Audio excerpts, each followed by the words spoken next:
ரஜினி சாரை பொறுத்த வரைக்கும் எந்த தொகுதிக்கும் போலன்னு கேட்குறாங்க. 234 தொகுதி நம்மளுக்கு கம்மி.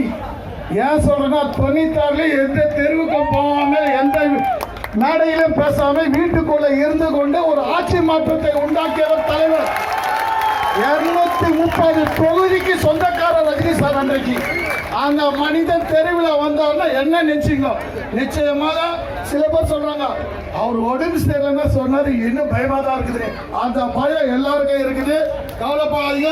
ரஜினி சார் நல்லா இருக்கணும்னு நாம ஒவ்வொருவரும் எப்படி நாம நல்லா இருக்கணும், நம்ம குடும்பம் நல்லா இருக்கணும் வேண்டுமோ அதே போல ஒவ்வொருத்தரும் தன்னுடைய இல்லத்திலிருந்து வேலைக்கு செல்கின்ற போது, வெளியில செல்கின்ற போது தலைவன் உடல் ஆரோக்கியத்தோடு வாழ வேண்டும் என்ற ஒரு நல்ல எண்ணத்திலே நீங்கள் வேண்டுதலை செய்ய வேண்டும் என்று உங்களுடைய பொறுப்பாளர்களை கேட்டுக்கொண்டு விடைபெறுகிறேன்.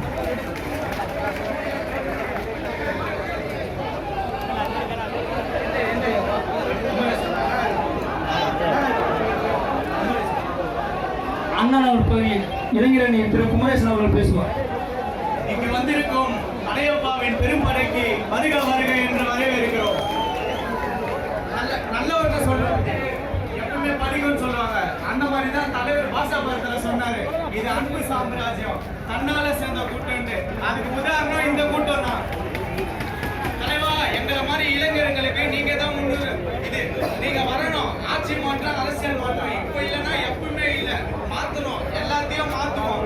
சிஸ்டம் சரியில்லை, வேற சிஸ்டம் தான் எடுத்துட்டு வரணும். அந்த சிஸ்டம் நீங்க தான்